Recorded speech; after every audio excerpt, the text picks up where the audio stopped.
Հայկական ծիրանի մասին հետաքրքիր փաստեր։ Այն այցելուները, ովքեր թեկուզ մեկ անգամ այցելել են Հայաստան և բախտ ունեցել ճաշակել հայկական ծիրանը, դժվար թե կարողանան մոռանալ կամ շփոթել դրա համը այլ տեղ աճող ծիրանների հետ։ Սփյուռքում ապրող հայերի համար այն ասոցացվում է հայրենիքի կարոտի հետ։ Ծիրանը համարվում է Հայաստանի ամենահայտնի խորհրդանիշներից մեկը՝ զիջելով նռանը։ Անգամ ծիրանի լատինական անվանումն է հուշում, թե ինչքան հայկական է այս միրգը։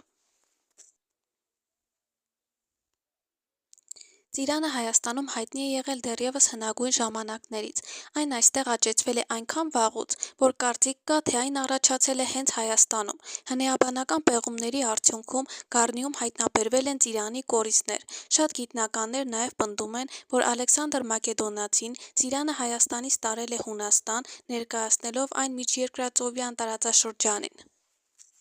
Անժխտելի է այն փաստը, որ ծիրանը, որը աճում է Հայաստանի տարածքում, միանգամայն տարբերվում է մյուս երկրներում աճող ծիրանի տեսակներից, և դժվար կլինի գտնել իրական հայկական ծիրան, որն աճում է Հայաստանի սահմաններից դուրս։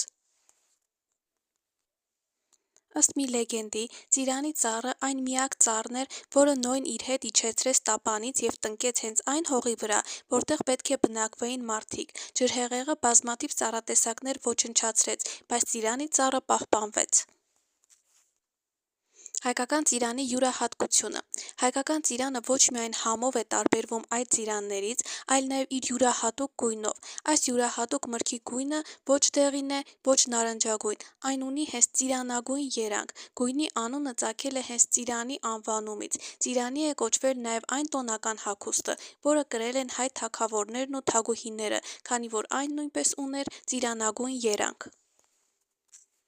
Ի տարբերություն այլ մրգերի, ծիրանի կորիզն ուտելի է, այն սիրում են բոլորը, և հաճախ ծիրանը ուտելուց հետո դրա կորիզն ուտելը պարզապես պարտադիր պայման է։ Իսկ երեխաները նաև սիրում են ծիրանի կորիզներից սուլիչներ պատրաստել։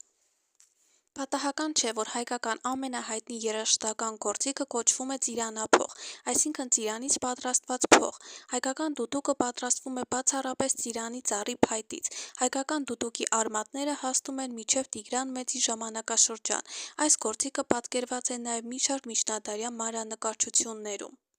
Հայկական դուդուկը տարբերվում է իր յուրահատուկ հնչողությամբ, այն գրեթե միշտ ուղեկցում է հայկական պարերի և երգերի մեղեդիները։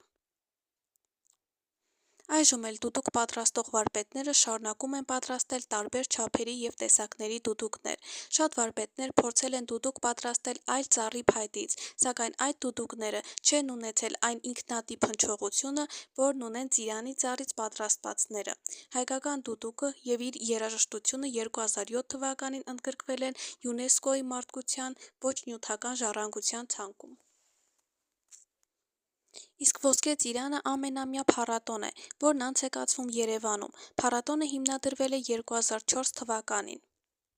Փառատոնի անվանումը կապված է Հայաստանի սիմվոլ հանդիսացող ծիրանի հետ։ Փառատոնը նվիրված է մշակույթների և քաղաքակրթությունների խաչմերուկի թեմային։ Փառատոնին մասնակցում են ֆիլմեր, որոնք ներկայացնում են տարբեր մշակույթներ և կրոններ, ցույց տալով մարդկային քաղաքակրթության հարստությունը։ Ոսկե ծիրան փառատոնը տարբերվում է այլ փառատոներից, քանի որ այն իր ծավալով փոքր է, բայց միևնույն ժամանակ արժանանում է միջազգային հանրության մեծ ուշադրությանը։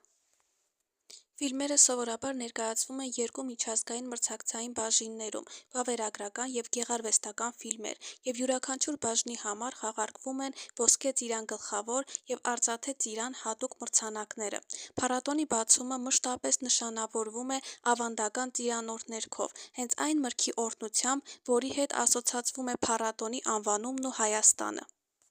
Ծիրանը Հայաստանի ինքնատիպ այցեքարտն է, որը զգալիորեն բարձրացնում է Հայաստանի գրավչությունը, և հետևաբար պատահական չէ, որ Ոսկե ծիրան կինոփառատոնի և հայկական դուդուկի անվանումները նույնպես սերտորեն կապված են ծիրանի, հետևաբար նաև Հայաստանի հետ։